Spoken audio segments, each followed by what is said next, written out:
ગોલા નાના હતા અને ભર બપોરે ટંકોરી વાગવાનો અવાજ આવે એટલે સમજી જ લેવાનું ગોલા વાળા ભાઈ આવ્યા છે.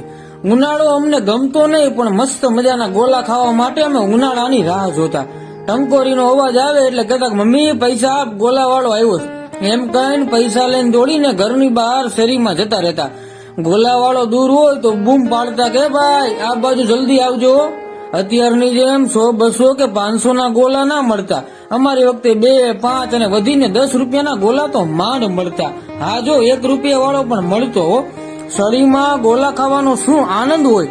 આ હા, કલર અને ચાસણી તો સાવ ચૂસી લેતા. છેલ્લે તો બરફ જ દેખાતો હોય. પછી ક્યારેક અસંતોષ થતો કે સળીમાં તો બરફ ઓછો આવે એટલે અમે વાટકો લઈને જતા. નાના હતા ત્યારથી વધુ લેવાની ભાવના તો ખરી.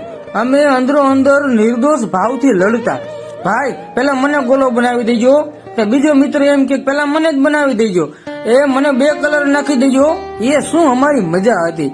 એમાં પણ ઉનાળાના વેકેશનમાં મામા ફોઈના પોરિયા ભેગા થયા હોય એટલે ગોલા ખાવા માટે તો એવી માથાકૂટ કરતા, વાત જ જવા દ્યો. સાચે આપણા એ દિવસો અમૂલ્ય હતા. કાશ એવો સમય અત્યારે પણ હોત. તમે પણ મારી જેમ ગોલા પ્રેમી હોય તો શેર કરો આ વિડીયો તમારા મિત્રો સાથે.